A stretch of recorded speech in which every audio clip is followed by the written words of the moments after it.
Algumas respostas só surgem quando ninguém está procurando por elas, quando ninguém está observando. Tudo o que foi preciso foi abrir a porta errada, procurar em um lugar sem relação, ou simplesmente ficar só olhando. Número 10.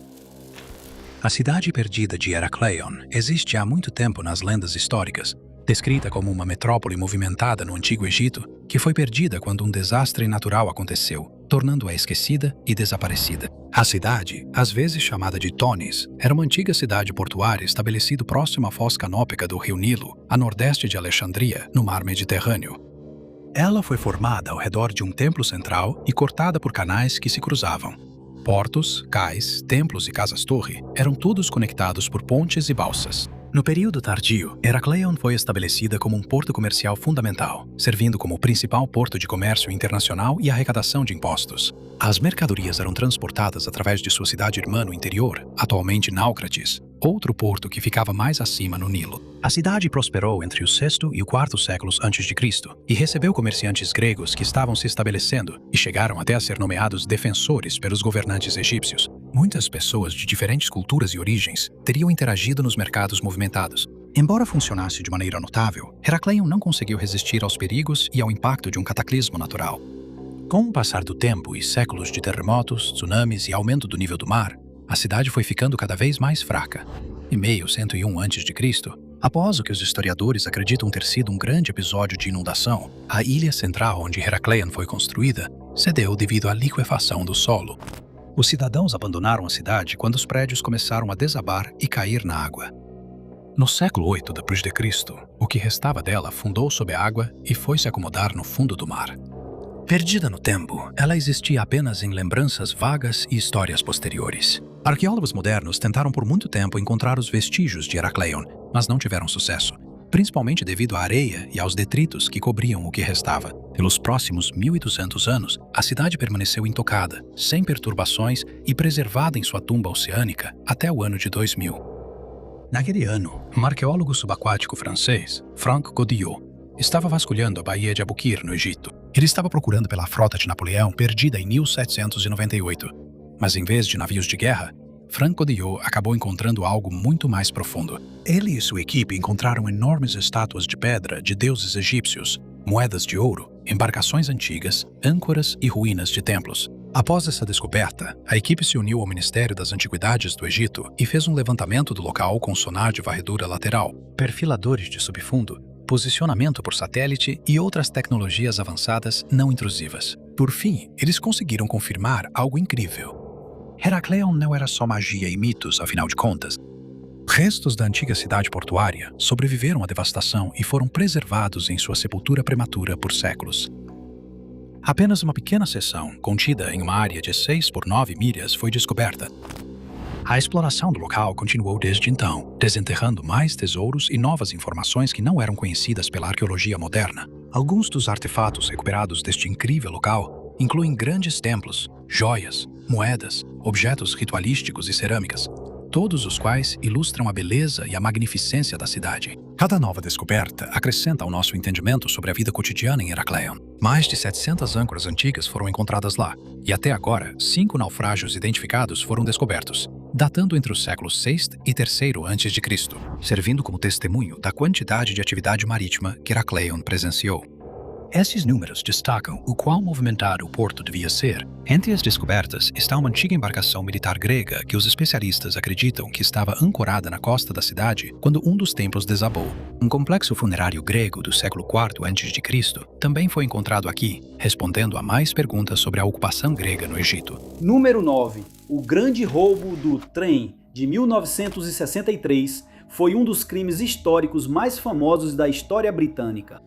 Foi naquele agosto que uma quadrilha de criminosos meticulosos atacou um trem postal que fazia o trajeto de Glasgow a Londres. Os ladrões acabariam fugindo com mais de 2 milhões de libras, o equivalente a mais de 60 milhões de libras nos dias de hoje. O roubo foi muito bem orquestrado e medidas extensas foram tomadas para garantir que eles conseguissem levar o dinheiro e escapar impunes. Só que a quadrilha cometeu um grande erro ao deixar para trás vários conjuntos de impressões digitais ao fugir do esconderijo. O grande roubo do trem começou meses antes, quando os criminosos receberam informações privilegiadas dos homens do Ulster, cuja identidade nunca foi revelada. Nas primeiras horas da manhã, o ataque planejado começou. Tudo começou quando os criminosos adulteraram os sinais ferroviários em Sears Crossing, perto de Ledburn. O trem parou e os assaltantes aproveitaram a oportunidade para atacar. O condutor do trem foi rapidamente imobilizado e o restante da equipe foi dominado. A quadrilha então fugiria com pacotes de alto valor, incluindo grandes quantias em dinheiro vivo.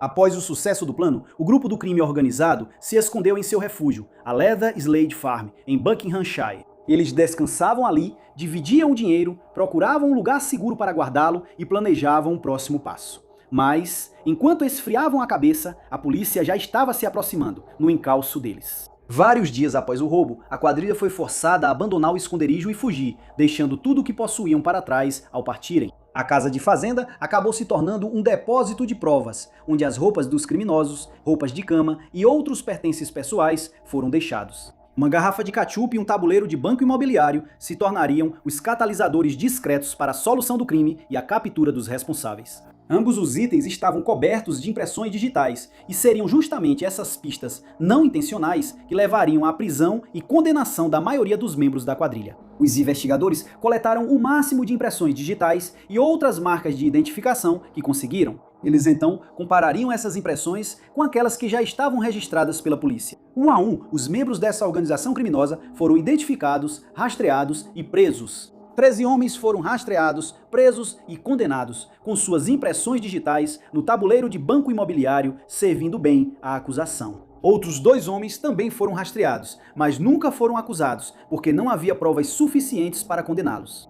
Os líderes da quadrilha receberam 30 anos de prisão por seus crimes. Entre os condenados estava Gordon Goody, Charlie Wilson, Bruce Reynolds, Buster Edwards, Roy James, Roger Cordery, Jimmy White, Tommy Wisby, John Dolly, Jim Hussey, Ronnie Biggs e Bob Welsh. Nada do dinheiro que eles roubaram foi recuperado, porém, e vários membros de toda a quadrilha organizada permanecem não identificados. Número 8.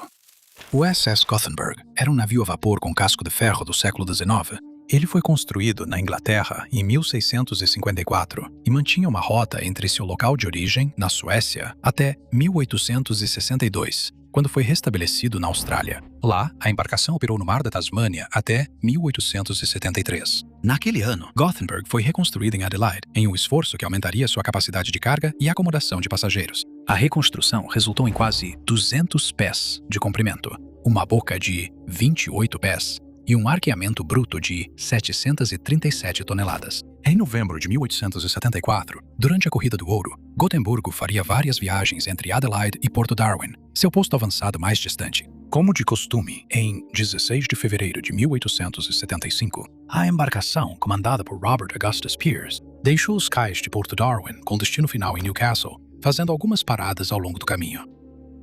Pearce, um homem de hábitos sóbrios e muito respeitado por seus colegas, recebeu ordens para aproveitar ao máximo a velocidade do Gothenburg, e foi exatamente isso que ele fez. Com 98 passageiros a bordo e 37 tripulantes, a embarcação partiu para uma viagem de vários dias. Nos primeiros 3 dias, enquanto seguia para Somerset, em Cabo York, o tempo estava ótimo.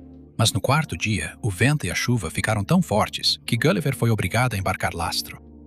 Ancorou em Somerset, mas as condições se deterioraram de forma tão drástica que ambas as correntes das âncoras se partiram. No dia 23 de fevereiro, a tempestade ficou tão violenta que a cobertura de nuvens bloqueou o sol. Apesar disso, Gotemburgo continuou além de Cooktown, seguindo para o sul em condições que só pioravam.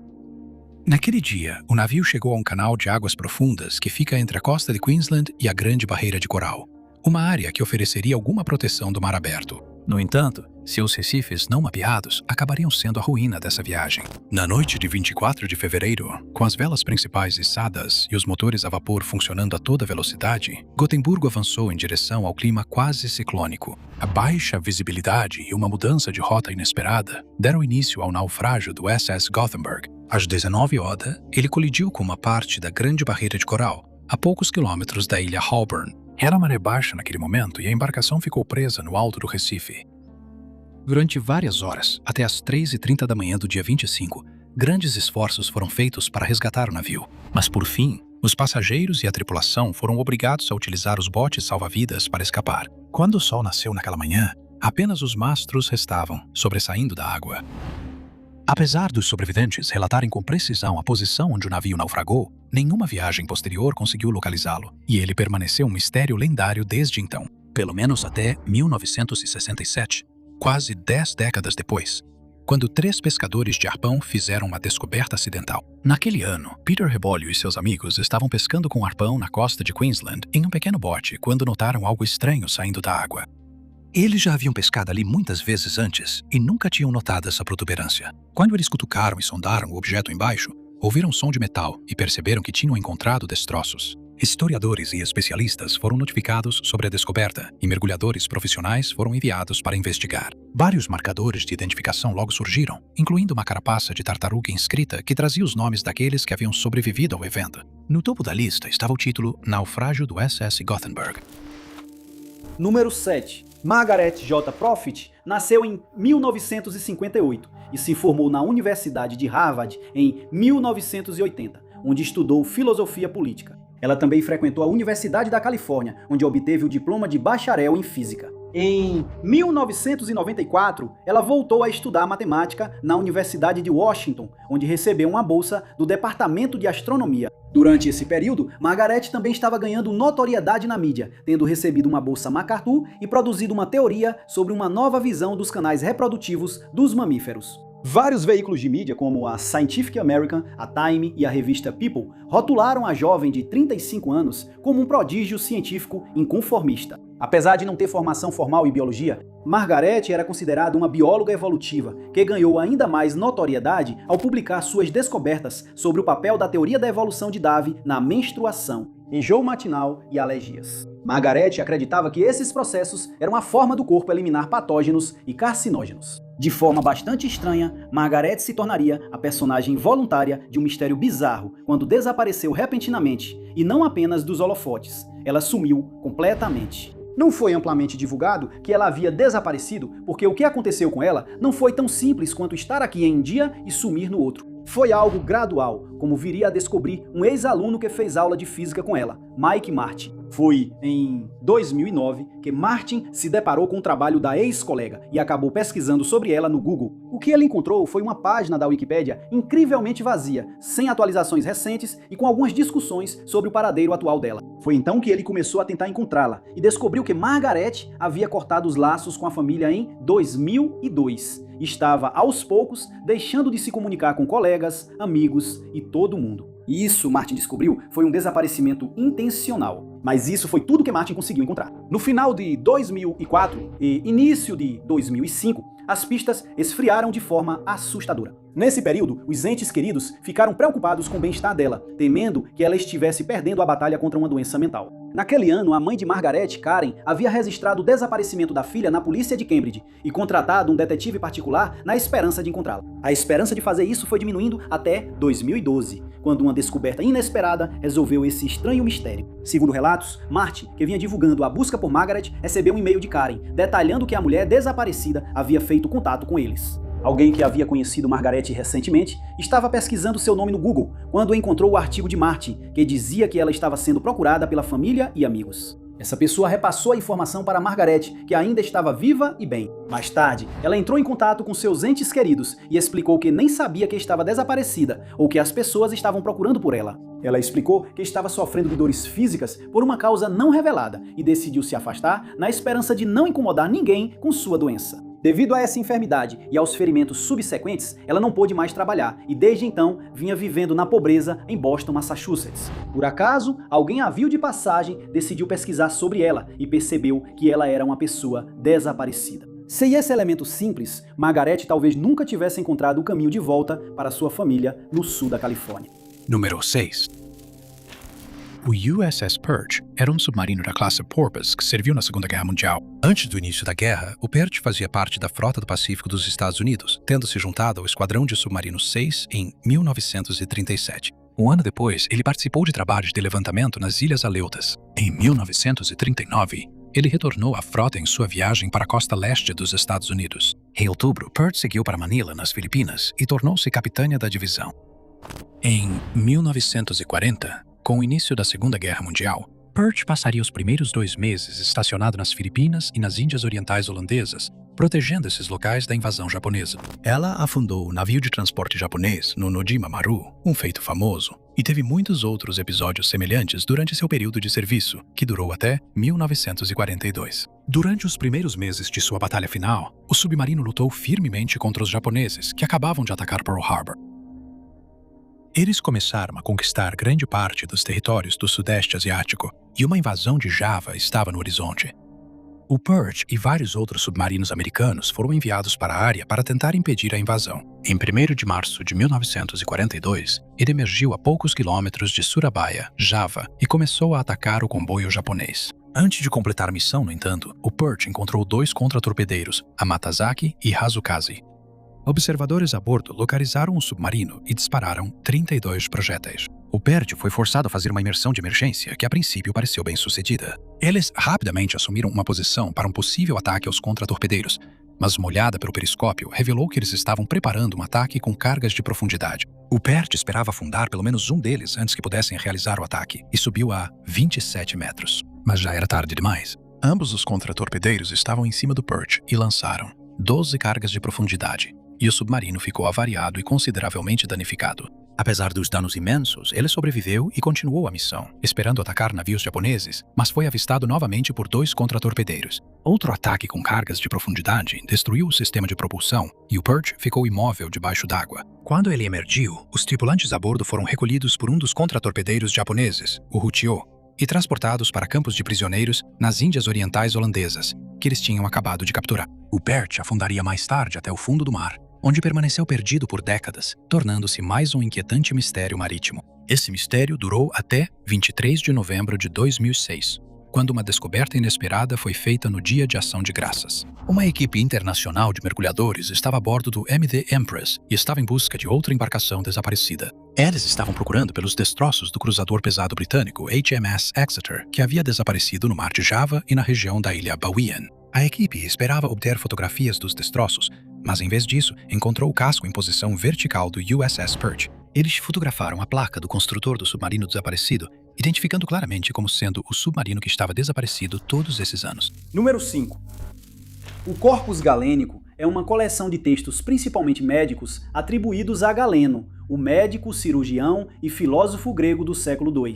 Galeno detém o recorde de ter produzido mais obras do que qualquer outro autor da antiguidade. Suas enciclopédias detalhavam tudo relacionado aos campos da fisiologia, patologia e farmacologia. 5 volumes, incluindo Galenae Librorum, permaneceram sob os cuidados da Biblioteca Marsh de Dublin, onde estavam desde 1701. Mais de 100 anos atrás, porém, em 1912, um único livro da coleção desapareceu sem motivo aparente, deixando para trás um sentimento de pesar, já que grande parte da literatura de Galeno havia se perdido com o tempo. De acordo com o Dr. Jason McGilligot, esta edição específica do volume foi impressa na Suíça já em 1538. Disse que ela preserva alguns dos conhecimentos médicos mais importantes sobre anatomia, fisiologia, diagnóstico e tratamento. Mas, por séculos, a obra ficaria perdida, desaparecendo do mundo acadêmico e levando consigo todas essas informações importantes. Na época em que desapareceu, não havia cópias de segurança nem sistemas padronizados de preservação. Um livro simplesmente existia por si só, a menos que fosse reescrito para fins de distribuição. No caso do Galenae Librorum, era o original, a única cópia existente no volume. E em 1912 foi classificado como um conhecimento perdido. Em 2012, porém, uma esperança inesperada surgiu quando a maioria já havia esquecido dessas obras perdidas de Galeno. Naquele ano, um advogado de Dublin entrou na Biblioteca Marsh, trazendo consigo o livro de quase 500 anos. Ele estava cuidadosamente embrulhado em jornal e parecia bem preservado. O advogado explicou que havia adquirido o livro em uma loja de usados, onde estava comprando um espelho antigo. O livro foi vendido para ele por 90 euros. Por um motivo não revelado, o comprador ficou desconfiado e levou o livro até a biblioteca, onde lhe disseram algo notável. Aquele livro velho que ele tinha acabado de comprar era uma das obras há muito perdidas atribuídas a Galeno. Os funcionários da biblioteca ficaram surpresos ao descobrir que o Galenae Librorum estava em tão boas condições. Eles expressaram o quanto estavam felizes por ter o valioso exemplar devolvido a eles, completando novamente o volume de 5 partes. O que permanece desconhecido é porque o livro desapareceu em primeiro lugar e quem o manteve durante todos esses anos. Milagrosamente, ele sobreviveu ao tempo, sendo passado de pessoa para pessoa e até mesmo tendo acabado em uma loja de quinquilharias. Número 4. Holland Finkt foi o quinto submarino da classe experimental Holland, que estavam programados para serem lançados em junho de 1902. Também foi o último submarino dessa classe a ser avaliado para possível uso pela Marinha Real, conforme ordens do almirantado britânico. Holland V tornou-se um dos primeiros submarinos a ser aceito na Marinha. Holland Finkt era uma embarcação de casco simples que media pouco mais de 19 metros de comprimento. Ela também possuía um dos primeiros periscópios. Holland V serviu ao lado do Holland III, ambos lançados em serviço em janeiro de 1903. No entanto, nessa época, a classe Holland já era considerada obsoleta quando os submarinos da classe A começaram a chegar ao mercado. Os submarinos da classe Holland foram ainda mais rebaixados em março, quando uma demonstração para o capitão Reginald Bacon em Stokes Bay resultou na explosão de um dos 5 submarinos. O Holland V, junto com os demais, foi reduzido ao papel de defesa do porto e treinamento. Após uma exibição da frota em 1909, a mídia deixou de considerar toda a classe apta para o mar. A afirmação foi ainda mais reforçada um ano depois, quando Holland V encalhou nas águas que abrigam o serviço de submarinos da Marinha Real. E, em 1912, foi tomada a decisão de que todas as embarcações da classe Holland deveriam ser desmanteladas. Naquele ano, o Holland V estava destinado à destruição e estava sendo rebocado em direção a Sheerness. No caminho, a embarcação naufragou e afundou perto do farol Royal Sovereign, próximo a Sussex, na Inglaterra. Como o submarino estava destinado a ser destruído, ninguém realmente se esforçou para procurá-lo após o naufrágio. A história raramente era incluída em contos de mistério marítimo e não era muito conhecida pelo público. Assim, Rolando Finto foi esquecida. Isso só mudou quando uma descoberta casual revelou um mistério até então desconhecido. Em 1995, um mergulhador de Kent chamado Jerry Dowd estava fazendo seu mergulho de rotina quando se deparou com um naufrágio. O submarino estava ereto no fundo do mar, relativamente intacto, embora tivesse sido alvo de extração ilegal do metal. Dowd não deu muita importância à descoberta, pelo menos não por vários anos. Em 2001, ele mencionaria sua estranha descoberta a um especialista em submarinos, Dr. Enos McCartney. Nesse mesmo ano, McCartney viajou até o local e explorou o sítio com a unidade de mergulho arqueológico. A varredura por sonar facilitou muito a operação, e a equipe conseguiu confirmar o local de descanso final do pouco conhecido submarino desaparecido Holland V. Número 3. Provavelmente um dos jogos mais famosos de futebol australiano já realizados foi aquele que aconteceu durante a Primeira Guerra Mundial. O famoso evento foi registrado como a primeira vez que um jogo formal de futebol australiano foi jogado fora da Austrália, e foi realizado como uma arrecadação de fundos para ajudar a Cruz Vermelha britânica e francesa. Ele aconteceu no Queen's Club, em Kensington, Londres, no dia 28 de outubro de 1916. Foi promovido como jogo de exibição pioneiro do futebol australiano em Londres. A partida de futebol foi disputada entre duas equipes de militares australianos que estavam estacionados no Reino Unido na época. Uma era a equipe das unidades de treinamento australianas e a outra a equipe da 3ª Divisão australiana. Os membros de ambas as equipes eram todos jogadores de futebol altamente habilidosos, sendo que a maioria jogava futebol de alto nível antes de se alistar. O vencedor foi a equipe da 3ª Divisão australiana, que venceu a equipe das unidades de treinamento australianas por 30-6. Entre 3.000 e 6.000 espectadores estavam presentes. Após o jogo, Gerald Brosnan, um ex-campeão do Fitzroy e do Geelong, escreveu um artigo para o jornal de Melbourne, The Winner, no qual ele catalogou a partida de futebol e o campeão. No artigo, Brosnan incluiu uma foto do time vencedor, acompanhada de uma descrição dos jogadores. Um deles ele chamou de C. Armstrong, de Geelong, e mais tarde se refere a ele como Charlie, o jogador de defesa de cabelos claros. Em todos os relatos históricos subsequentes, o nome Charlie Armstrong é mencionado repetidamente, mas alguns entusiastas descobriram um mistério em relação a esse indivíduo em particular. Ao tentar aprender mais sobre os jogadores, descobriu-se que não existe nenhum Charlie Armstrong que tenha jogado em uma partida de futebol em Londres em 1916. As fotografias de Charlie também não parecem corresponder a nenhum dos jogadores do time nas fotos de futebol daquela partida famosa. Perguntas sobre a identidade do soldado continuaram por anos, até que um colecionador dedicado, pesquisando exatamente esse mistério, fez uma descoberta acidental. Enquanto pesquisava o nome Charlie Armstrong, apareceu um resultado para um O. Armstrong, e ele estava listado como membro do Barwon Football Club e que havia jogado algumas partidas em Geelong.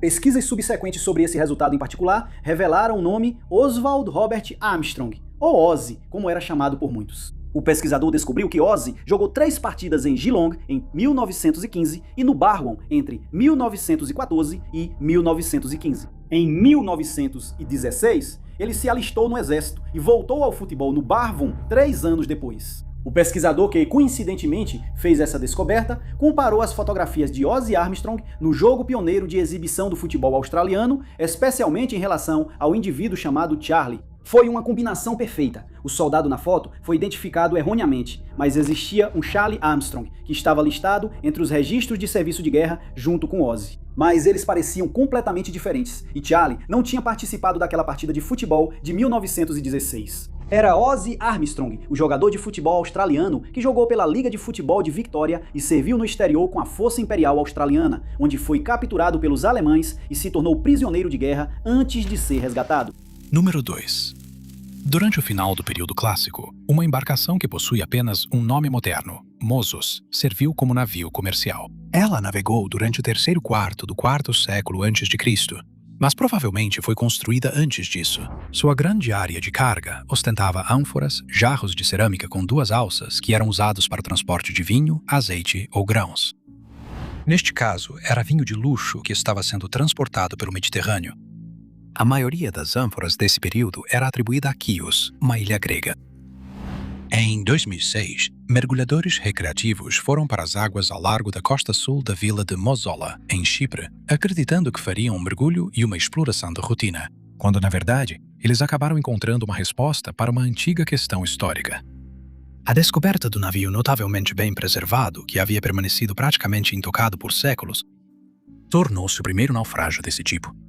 Atribuído ao final do período clássico, foi encontrado no sudeste do Mediterrâneo a uma profundidade em que mergulhadores podem realizar análises extensas. Essa descoberta inesperada rapidamente atraiu a atenção de arqueólogos e historiadores, que reconheceram o potencial do naufrágio para preencher lacunas em nossa compreensão do comércio e da navegação antigos. O local foi logo designado para exploração e estudos sistemáticos. O naufrágio de Mossos rapidamente se tornou um importante remanescente histórico que possui grande significado científico e lança muita luz sobre os mistérios das rotas marítimas antigas e das relações comerciais entre os povos do Egeu e as comunidades do sudeste do Mediterrâneo. A quantidade significativa de carga valiosa a bordo levou o Departamento de Antiguidades e a equipe da Universidade de Chipre a compreender as conexões econômicas entre Chipre e o mundo do Egeu. Embora as escavações tenham revelado muito sobre a carga do navio, os marinheiros e as conexões, elas também trouxeram à tona o que parecem ser técnicas de construção naval antiga um pouco mais avançadas. Os pesquisadores descobriram que tanto encaixes de espiga e caixa quanto ligaduras foram usados em sua construção. A combinação destacou o desenvolvimento das técnicas de construção naval no Mediterrâneo Oriental e como os métodos gregos e fenícios desempenharam um papel fundamental em sua evolução. Os resultados dessas investigações continuam a ampliar nossa compreensão sobre o intercâmbio tecnológico durante essa era. A pesquisa em andamento gerou um entusiasmo considerável na comunidade arqueológica, já que cada nova descoberta acrescenta ao conhecimento coletivo de como pessoas, mercadorias e ideias se deslocavam pelo mar há milhares de anos. O mergulho fortuito e o encontro acidental abriram uma porta antes trancada para a história de Chipre. Desde então, tornou-se um dos projetos arqueológicos subaquáticos mais importantes do país insular. Hoje sabemos mais sobre o comércio, a navegação e a construção naval no mundo antigo. O naufrágio de Mossos foi uma cápsula do tempo que preservou as evidências das pessoas, da tecnologia e das redes de comércio que conectavam o mundo mediterrâneo. Muitos aspectos do local ainda estão sendo estudados, e especialistas continuam encontrando detalhes sutis que contribuem para um quadro mais amplo. Número 1. O desaparecimento de uma jornalista ou repórter policial, Jodie Roberts, é um dos casos de pessoas desaparecidas mais peculiares da história do jornalismo americano. Jodie era respeitada como uma pessoa trabalhadora, dedicada a cobrir matérias policiais, inclusive as mais difíceis. Era 28 de maio de 1985, quando a repórter de 27 anos, que na época trabalhava para o News Tribune, em Tacoma, Washington, não foi ao encontro de um colega para uma tarefa na Pacific Lutheran University e foi declarada desaparecida pouco depois. O carro dela foi encontrado abandonado no estacionamento de um escritório de jornal. Por dias, ela não se comunicou com sua família, amigos ou colegas, deixando seus entes queridos preocupados com seu bem-estar. O desaparecimento foi especialmente preocupante porque, na época, ela estava cobrindo uma história bastante perigosa: corrupção no governo. Ela também estava envolvida nas investigações em andamento sobre os homicídios de Green River que estavam ocorrendo na época. Também houve uma alegação de que nos meses que antecederam seu desaparecimento, Jodie estava sendo ameaçada por um policial depois que a jornalista começou a investigar o suposto uso de substâncias controladas por um capitão de alta patente do departamento do xerife do condado de Pierce. Essas circunstâncias levaram os investigadores a considerar a possibilidade de crime. Na década seguinte, seu desaparecimento permaneceria sem explicação, gerando uma série de teorias, enquanto muitos tentavam juntar as peças do que poderia ter acontecido com ela. Enquanto isso, 5 dias após o desaparecimento da jornalista, uma mulher foi encontrada vagando pelo Aurora Mall, em Denver, Colorado. Ela não se lembrava de quem era ou de onde vinha, e aparentemente havia esquecido completamente seu passado. Sua foto foi publicada no jornal local sob o título Vítima de Amnésia, na esperança de que alguém pudesse identificá-la. Quando ninguém a reconheceu, a mulher criou uma nova identidade para si mesma e passou a se chamar Jane D. Ela frequentou a Universidade de Denver, trabalhou em um restaurante de fast food e mais tarde mudou-se para o Alasca, onde se casou com Dan Williams, com quem teve 4 filhas. Jane também fundou uma empresa de informática e design de sites em Sitka, chamada Pongo Computer Works. 12 anos após o desaparecimento da jornalista de Tacoma, em 1997, o interesse pelo caso esquecido de Jodie Roberts voltou a chamar a atenção. Na esperança de resolver o caso, sua foto foi publicada no jornal, detalhando os eventos que levaram ao seu estranho desaparecimento. Por pura coincidência, uma mulher que trabalhou com ela no Alasca viu as fotos da mulher desaparecida chamada Jodie, a quem ela reconheceu como Jane D. Ela entrou em contato com as autoridades e as levou até a porta do designer de sites, onde os detetives conseguiram confirmar que ela era, de fato, a jornalista desaparecida. A descoberta foi um alívio para sua família enlutada, que passou os últimos 12 anos temendo que ela não estivesse mais entre eles. Por fim, Jodie se reencontrou com seus pais, mas não conseguiu manter contato com eles, porque mesmo tendo sido identificada, ela ainda não tinha lembranças do seu passado. Ela sofreu um estranho caso de amnésia que especialistas médicos ainda estão tentando entender. Michael Koppas, do Departamento de Neurologia da Universidade de Washington, explicou que a amnésia é uma das doenças neurológicas menos compreendidas. Ele explicou que pode ser causada por vários fatores, incluindo a reação da mente após ter suportado ou presenciado algo terrível.